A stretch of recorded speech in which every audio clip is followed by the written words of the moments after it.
Hey guys, it's me, Mama Sue loves pink. Just cause I love me some pink.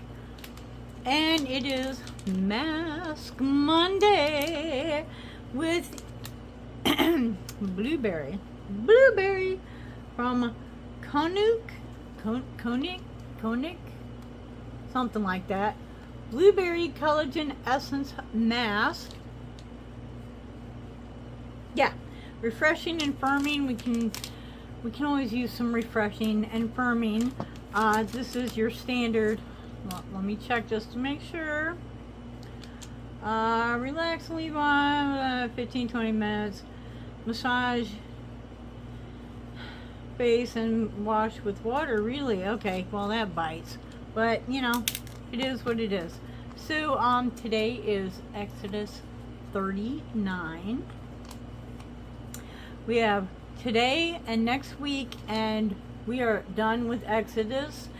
After which time, I believe we're going to maybe do some empties or something for a couple weeks, because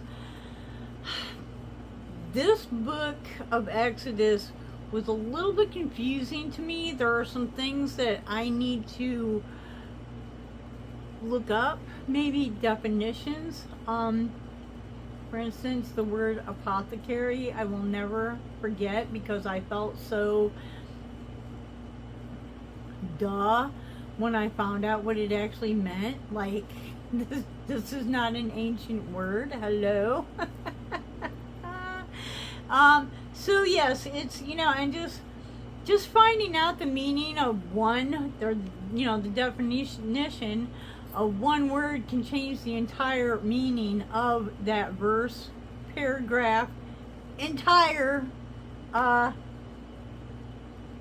chapter. So yeah, I do need to, I kind of want to go back through Exodus and reaffirm what I think is going on, and look up things that I was unsure about and never got around to, because, you know, this is real life and sometimes it be like that. Anyways, I'm going to go put on this mask, and we are going to read Exodus 39. So I'll be right back.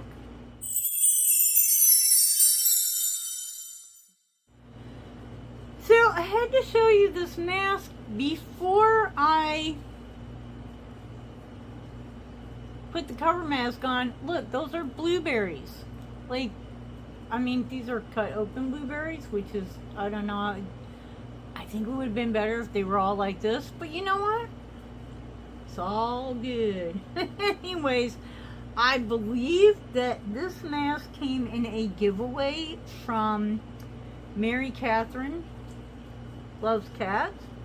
I could be mistaken, because I'm not the person that's organized enough to write down, like, seriously, when somebody gives you a mask, you write down on it who, you know, where it came from. Yeah, you write that down. Me, I just stick it in with the masks and forget.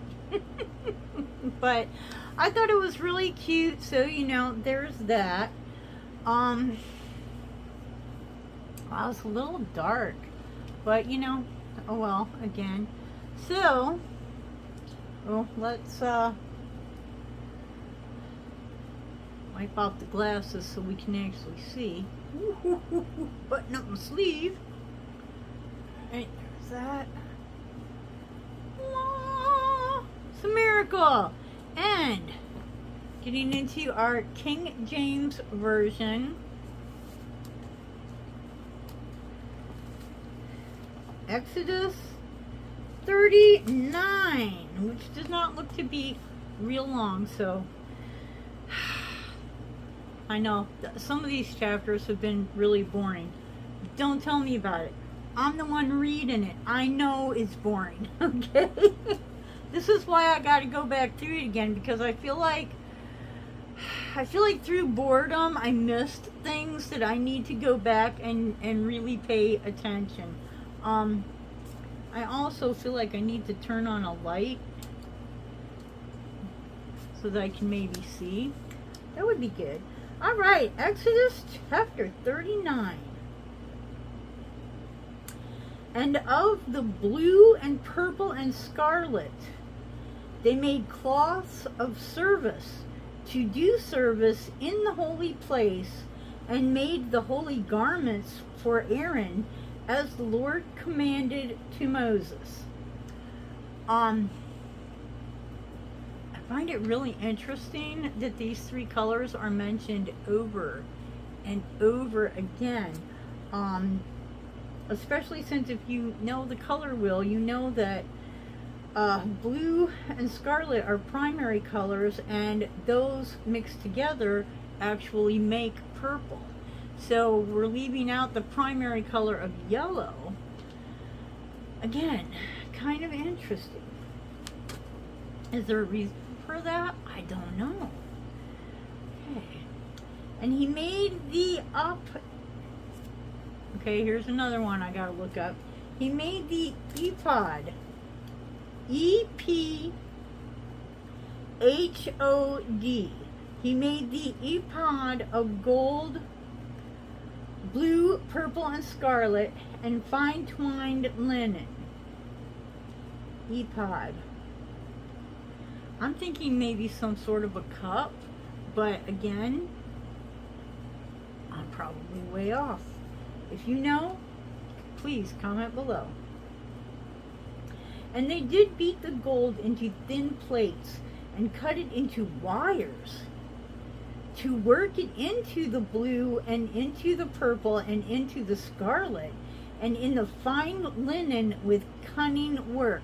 So they actually formed, it says wires, but I'm thinking like threads, golden threads, that they wove into the linen. That's interesting.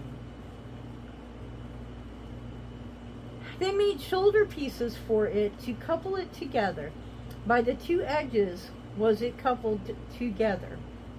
And the curious girdle, somehow I'm thinking this is not what this means.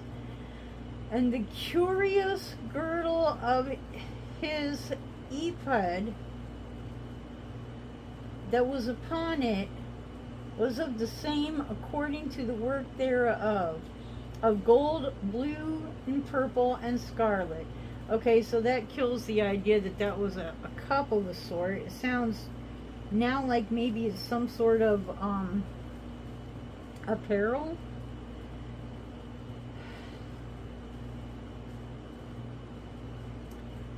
And curious girdle, blah blah blah, but where was I? And they wrought onyx stones enclosed in ouches of gold, graven as signets are graven, with the names of the children of Israel. So they took onyx stones and engraved the names of the children of Israel into them. And he put them on the shoulders of the ephod. Okay, that really... So it is some sort of clothing or apparel. He put them on the shoulders of the ephod, that they should be stones for a memorial to the children of Israel, as the Lord commanded Moses. And he made the breastplate of cunning work, like the work of the ephod, of gold, blue, and purple, and scarlet, and fine twined linen. It was 4 square. They made the breastplate double. A span was the length thereof, and a span the breadth thereof, being double. A span must be a measurement. Okay, so trying to hold the book up, but the glass is still not cooperating. And they set it in 4 rows of stones. The first row was a sardius, a topaz, and a carbuncle. This was the first row. The second row, an emerald, a sapphire, and a diamond. So, emerald. Maybe I'm wrong. I was thinking that we had been speaking of rubies. previously, but perhaps I'm wrong. But I don't think I remember speaking of diamonds before. Emerald, a sapphire, and a diamond. So green, blue, and white or iridescent. Now, keep in mind, and I did go and look this up because I was just really curious about how this played out. Precious gemstones such as emerald, sapphire, diamond, rubies, blah blah blah, amethyst, these are all crystals. So when the crystals are made by the Lord, and it's a proven fact because they can actually scientifically measure some kind of energy that comes off of crystals, but they are in a different, like, they have different effects on different things. And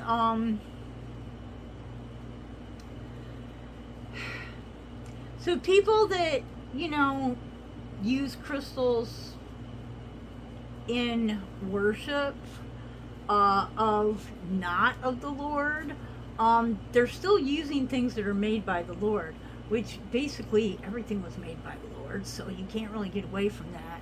They're just not using it for the Lord. So I don't think that the crystal is necessarily bad. Crystals are not evil. It's how you use them. And, you know, obviously here we are using emerald, sapphire, diamond on a breastplate for some kind of reason. The third row, a liguire, an agate, and an amethyst. Okay, amethyst, we all know that's a purple gemstone. Agate is like the typical crystal. The fourth row, a beryl, an onyx, and a jasper. They were enclosed in ouches. It does not say pouches, it says ouches of gold in their enclosings. So I think they're like set in gold. The stones were according to the names of the children of Israel, 12, according to their names, like the engraving of a signet, every one with his own name, according to the 12 tribes. And they made up upon the breastplate chains at the ends of wreathen work of pure gold. And they made 2 ouches of gold and 2 gold rings. I'm losing my light here. And 2 gold rings, and put the 2 rings in the 2 ends of the breastplate. They made 2 ounces of gold and 2 gold rings. They put the 2 rings into the ends of the breastplate. They put the 2 wreathen chains of gold into the 2 rings at the ends of the breastplate. And the 2 ends of the 2 wreathen chains they fashioned in the 2 ouches. Put them on the shoulder pieces of the ephod before it. So we've got a breastplate and an ephod. Could the breastplate be something that like sits on or is attached to somehow the breastplate? The ephod? I'm gonna have to look that up. EPHOD.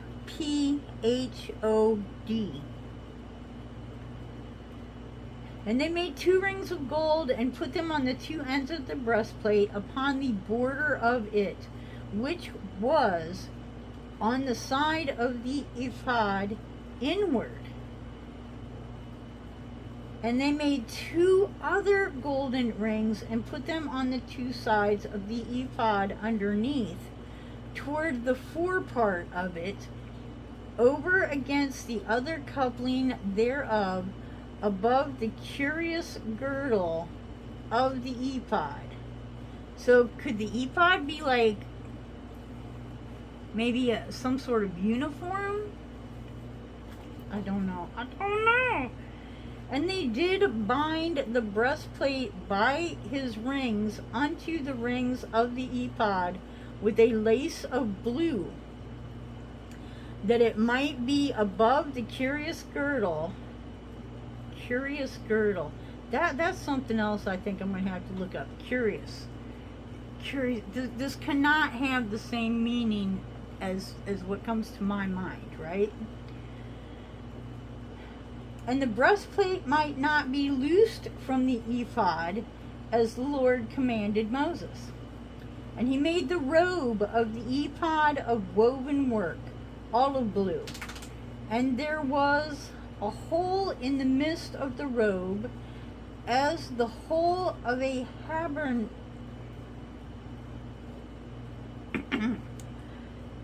Habergeon.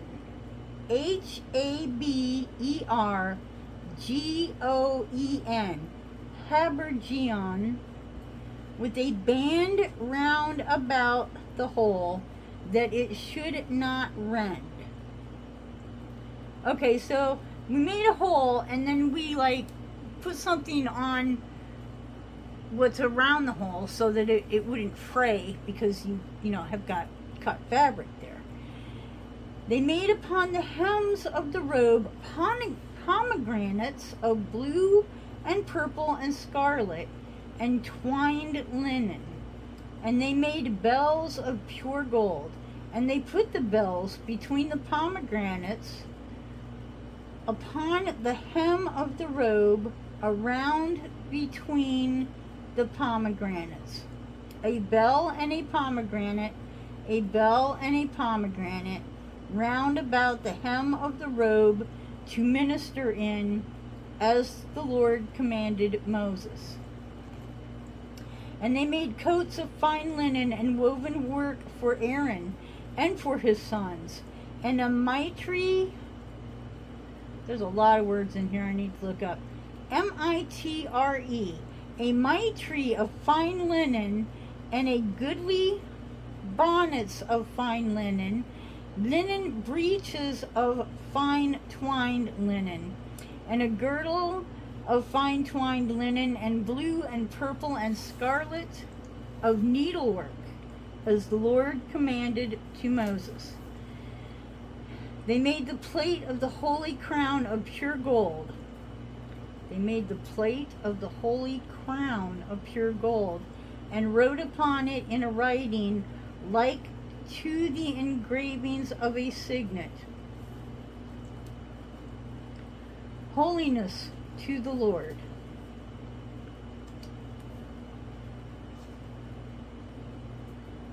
Let me go back. And they made the plate of the holy crown of pure gold, and wrote upon it in a writing like unto the engravings on the signet, holiness to the Lord. Okay, I think when they say on the plate of a crown, I don't think that they mean like a king's crown. I think they mean like the crown of, you know, like the top of something. The crown, you know, it's crowning. It's the top of something. And they tied unto it a lace of blue, and fastened it on high upon the mitre, as the Lord commanded Moses. Thus was all the work of the tabernacle of the tent of the congregation finished. And the children of Israel did according to all that the Lord commanded Moses. So did they. And they brought the tabernacle unto Moses, the tent, and all his furniture, his touches, his boards, his bars, his pillars, and his sockets, and the covering of ram skins dyed red, the coverings of badger skins, and the veil of the covering, the ark of the testimony, and the staves thereof, the mercy seat, the table, and all of the vessels thereof, and the again, something else to look up. Shewbread, S-H-E-W, bread, like bread you eat. The shewbread, The pure candlestick with the lamps therein of, even with the lamps to be set in order, and all the vessels thereof, and the oil for the light, and the golden altar, and the anointing oil, and the sweet incense, the hanging for the tabernacle door, the brazen altar, and his grate of brass, his staves, and all his vessels, the laver and his foot, the hangings of the court, his pillars and his sockets, and the hangings for the court gate, his cords, his pins, and all of the vessels of the service of the tabernacle for the tent of the congregation, the cloths of service to do service in the holy place, and the holy garments for Aaron the priest, and his sons' garments to minister in the priest's office, according to all that the Lord commanded Moses. So the children of Israel made all the work. And Moses did look upon the work, and behold, they had done it as the Lord had commanded. Even so had they done it, and Moses blessed them. So yeah, we were making a lot of stuff in Exodus. I mean, there is just a lot going on in this book. I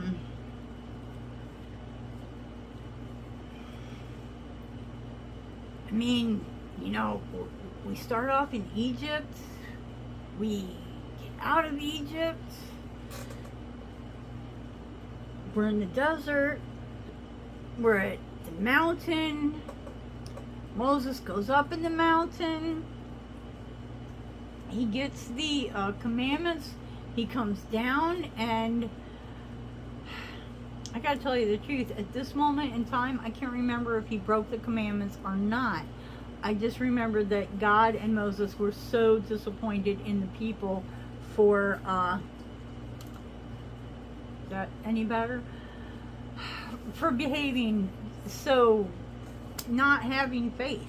I mean, they did not have faith. They did not keep their faith while Moses was gone. And then, you know, the people that were faithful to the Lord then moved on, and now we're building things. And these are, I mean, the court is described as 100 cubits. A cubit being the length of a man's forearm. So figure that's about shoulder to shoulder on a man. So if it's 100 cubits, that's like 100 men standing shoulder to shoulder.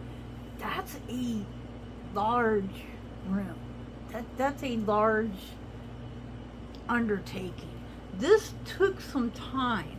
This wasn't done in a few days. This definitely took a long time to do. And there are a lot of words in this chapter that I'm questioning right now. So, comments, please let me know below. Please subscribe. You know, I'm doing the nails. The nails.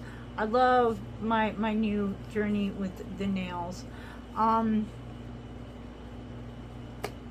You know, subscribe, leave me a comment, hit that like button. That's a big one. Really, leaving a comment and hitting the like button does so much for my channel. And I appreciate you all very, very much. And until the next time, I hope you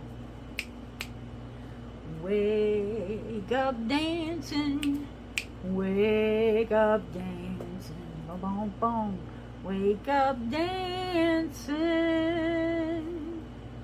every single day. Bye bye. God bless you.